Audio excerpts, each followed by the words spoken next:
herkese merhaba. Bugün iPhone'umuzda Filmic ekibinin geliştirdiği Double Take uygulamasına bakacağız. Bildiğiniz üzere iPhone'larımızda artık birden fazla kameralar var ve bu geliştirilen uygulama sayesinde iPhone'umuzda kameralarımızı aynı anda kullanıp çekim yapabiliyoruz. İşte böyle kayak yaparsınız, bisiklet sürersiniz. Böyle daha çok akrobatik hareketler yaparken bu uygulamayı kullanabilirsiniz. Bu kameranın burada ne işi var diyebilirsiniz. Bu kameranın bir amacı yok. Bunu yakın çekim almak için koydum. Şimdi uygulamayı isterseniz şuradan hızlıca bakalım. App Store'da ücretsiz bir uygulama Double Take diye geçiyor. Direkt indirebilirsiniz zaten. Buradan detaylarına baktığımız zaman uyumlu olan cihazlarda tabii ki iOS 13'ün yüklü olması gerekiyor. Haliyle iPhone 11 modelleri XS ve XR'lar destekliyor. Yani XS'ten sonraki cihazlar destekliyor, onu söyleyebiliriz. Buradan uygulamamızı aç dediğimiz zaman direkt olarak uygulamaya gidiyoruz ve kameramız haliyle bu şekilde açılıyor. Kameramız açıldı. Şu an tek bir kamera gözüküyor. Şimdi burada şöyle bir şey var. Köşelerde gördüğünüz üzere bazı ikonlar mevcut. Burada da işte ekrandaki renk skalasını görüyorsunuz. Burası pek önemli değil. Sol tepede bu kart gibi gözüken şey çektiğiniz videoların depolandığı kısım. Buradan diğer kameralara bakıyorsunuz. Buradan çekimi başlatıyorsunuz. Şuradan da tekrardan ayarları yapıyorsunuz. Burada sol köşede bulunan şu ikona bastığımız zaman ultra wide ve selfie şeklinde gördüğünüz üzere 3 tane kamera açıldı. Tabi iPhone 11 Pro modeli kullanıyorsanız haliyle toplamda 4 kameraya sahipsiniz. O yüzden telefoto lensi de burada gözükecektir. XS'de de aynı şekilde telefoto lensi gelecektir. Ultra wide lensi gidecektir. 3 kameramızı da şu an görüyoruz. Buradan yapmamız gereken şu. En fazla 2 tane kamera seçebiliyorsunuz. Ben buradan wide ile ultra wide'ı seçtim. Burada A ve B olarak bunu belirliyor. İşlemi tamam dediğiniz zaman bu şekilde ekrana 2 tane pencere geldi. Bir tanesi küçük geldi. Küçük gelen pencere ultra geniş açı lensi. Şöyle üstünde gördüğünüz üzere büyütmeniz için bir seçenek çıkıyor. Bastığınız zaman büyüyor. Tekrar bastığınızda küçülüyor. Burada sağ üst köşede şöyle bir ikon var. Buna bastığınız zaman bunların şeklini değiştirebiliyorsunuz.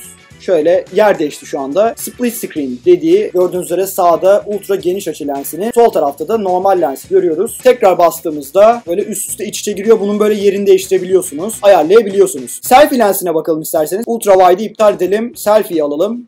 Tamam diyelim. Gördüğünüz üzere selfie ile birlikte ikisi geldi. Şu anda yan çevirdiğimiz zaman yine değişen bir şey yok. Şimdi şunu söyleyeyim. Selfie'yi kapatalım. Ultra wide'ı açalım tekrardan. Buradan FPS miktarını ayarlayabiliyorsunuz. 24, 25, 30 olarak seçeneklerimiz mevcut. 30 olarak ayarlayalım. İsterseniz örnek bir çekim yapalım. Gördüğünüz üzere bunlar üst üste geldi. Üst tarafta şu an geniş açı. Alt tarafta da ultra geniş açı lensimiz mevcut. Buradan buna bastığımız anda video çekimi başlıyor. Burada saniyemizi görebiliyoruz. Kaydı bitirdiğimiz zaman ise hafıza kartı şeklinde olan ikona bastığımız anda kaydettiğimiz, çektiğimiz görüntüler geliyor. Gördüğünüz üzere 1080p'de 30 kare çekiyor. Burada çektiğiniz videolarla ilgili detayları görebiliyorsunuz. Bastığımız anda video çekimi başlıyor şu tepede. Çektiğimiz videoyu bu şekilde izleyebiliyoruz. Burada sol altta seçebilmemiz için bir ikon var. Bastığımız zaman buna tıklıyoruz. Şurası kenarı böyle bunun bir yeşil oluyor. Dışarı aktar ikonu buradan direkt olarak galerimize kaydedebiliyoruz ya da farklı mecralarda hemen paylaşabiliyoruz. Videoyu galerimize kaydettiğimiz zaman da bu şekilde gözüküyor. Gördüğünüz üzere videolarda çok fazla bir gecikme de yok. Böyle milisaniyelik bir şey var ama geliştirilebilir bir uygulama. Uygulamanın Pro versiyonu da mevcut. 100 liralık bir ücreti var. Pro versiyonda bazı ekstra detaylar mevcut. Ayarlayabilmeniz için kontroller var. Uygulama üstünde bakacak olursak tekrardan buradan çektiğiniz videoları bu şekilde tabii ki silebiliyorsunuz. Evet, isterseniz bir de şu şekilde kaydedelim. Gördüğünüz üzere selfie kameramız burada. Kayda başlattığım zaman şu an beni çekiyor. Arka kamerayı da aynı zamanda çekiyor. Bunlar tabii ki farklı sizin yapacağınız aktivitelere göre kullanılabilir. Kamera şekilleri evet gördüğünüz üzere bu şekilde kaydediyor. İki ekranı üst üste böyle koyup bu şekilde video kayıtları yapabiliyorsunuz. Bana kalırsa çok başarılı bir uygulama. Siz de bu uygulamayı App Store'dan ücretsiz bir şekilde deneyebilirsiniz. iPhone 11'de ultra geniş açı ve ön kameramız olduğu için 3 kamerayı kullanabiliyoruz. 2 kamerayla aynı anda çekim yapabiliyoruz. Evet, bu benim beğendiğim bir uygulama oldu. Bu uygulama incelemesi de bu şekilde olsun. İzlediğiniz için teşekkürler. Diğer videoları da izlemeyi unutmayın. Tabii ki sosyal hesaplarını takip etmeyi unutmayın. Beni desteklemek için tabii ki kanalıma da abone olmayı unutmayın. Evet, yeni gelecek videolar için takipte kalın. Evet, ben de artık gidebilirim sanırım.